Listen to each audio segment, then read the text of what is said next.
Ball tracking is one of the most important skills in tennis, but it's also a skill that a lot of players struggle with even though they focus on it within their practice. And the reason that a lot of players still struggle with it is because their underlying systems don't work well enough to allow them to do it. Just like if you want to use a high-level forehand technique or backhand technique, you need to have sufficient strength, flexibility and coordination. If you want to be able to track the ball effectively, your visual system and another system called your vestibular system has to be working well enough. So what I want to do in this video is show you a couple of training exercises for your visual and vestibular system, because by working on these exercises in addition to on-court practice and focusing on things in the right way, it can really make a big difference for a lot of players. So hopefully you find the video helpful. If you do, it'd be great if you give me a thumbs up. And if you haven't subscribed to my channel before, it always helps me out if you could do that as well. In order to be able to track well, your visual system needs to be working well, and your vestibular system, which is the balance system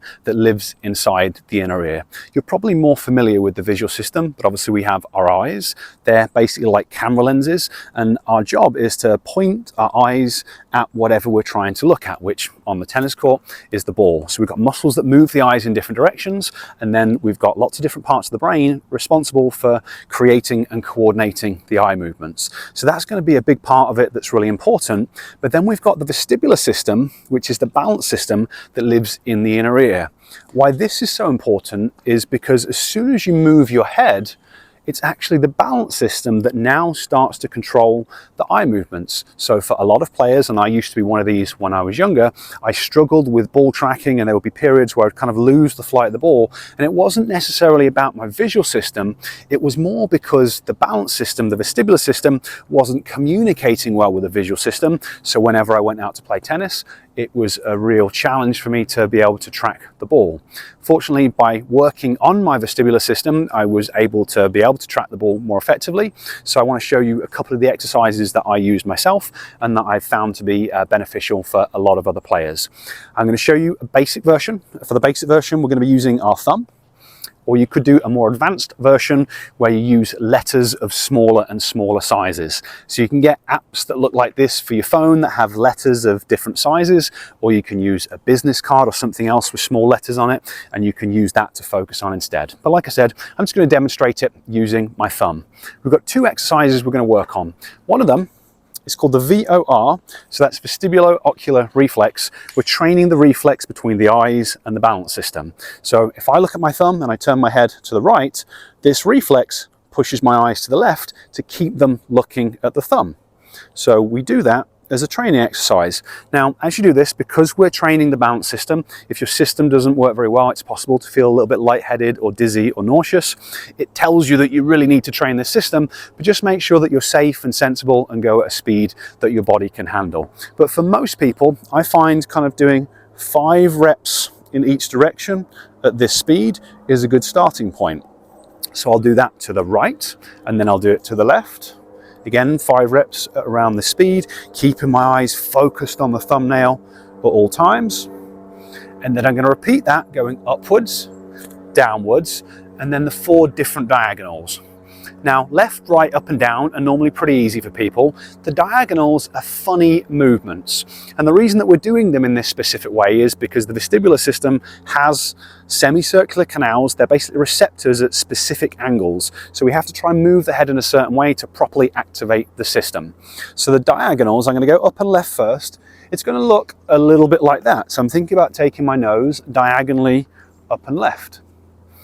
But a lot of people struggle to find that position. So you might want to think about turning your head to the left and then tilting it back. So turn to the left and tilting it back, or you could find it by tilting it back and then turning to the left. But the end result is you get into that position. If I was going up and right, it's kind of the opposite. And then the downwards diagonals look like this. So I'm going down and left, I'm trying to bring my nose down and left, or you can think about tucking your chin and then turning it along, so kind of keeping it along your chest bone. So I'm tucking my chin and then I'm turning it, which brings me into the same position as if I was doing that. But when I move my head down and left, my eyes go up and right. So that's what we're trying to make happen. And then I can do the same thing with my head down and right. So for all of those 8 different positions, 5 reps is a good starting point, but then we can increase the number of repetitions and the speed over time, because just like all of the training, we have to make it progressively more difficult to cause the system to adapt. And it's a case of getting your system working well enough to do what it needs to do to help you track the ball effectively. So that's exercise 1. For exercise 2, it's going to be similar but different. This time, the VORC, Vestibular Ocular Reflex Cancellation, I'm now moving my head and eyes at the same speed. And this is pretty much the skill that allows you to watch the ball through to contact. It's the final movement that happens, but we want to train them both independently. And I'm going to work on those same 8 directions. And again, 5 reps in each direction is a good starting point. You might be able to do the VOR, then the VORC, or maybe you need to take a little bit of rest in between, depending how your body's functioning. But 5 reps to the left, 5 reps to the right. And when I do this, I'm imagining my nose and my eyes being connected to my thumbnail. So they're moving at the same speed. So depending how flexible your neck is, you know, I'm going to move my thumb to the same position that my nose will go. Maybe I've got a not flexible neck. I don't want to take my arm to there, so I won't be doing this. I'm going to be trying to keep them connected together. Left, right, up, down, up and left, up and right, down and left, down and right. So for both exercises, 8 different directions to activate these different receptors, to make the eyes move in different directions, to get all the different muscles working, starting at 5 reps and then increasing from there. And like I said at the start, if you combine working on these 2 exercises with focused practice on court, for a lot of players, this can make a real difference. Now, if you found this video helpful and you would like to learn more about this style of training, I'm holding a free live workshop pretty soon. This is a Neuro Tennis Challenge, where I'm going to be teaching players how to improve vision and improve balance and improve coordination, basically trying to improve your skill to then enable you to play higher level tennis, because the level that you can play tennis at, the type of shots that you can hit, are completely dependent on your physical ability and your skill. So when you improve those, it can really change what's possible in terms of your tennis level. So I'll leave a link to this free workshop down in the description. Click on that link, it'll take you over to a different page where you can learn more and potentially register. Hopefully this video has been useful to you. If you have any questions about these exercises or any questions at all, leave them down in the comment section. I always try and reply to people as quickly as I can. Otherwise, thank you very much for watching, and I will catch you next time.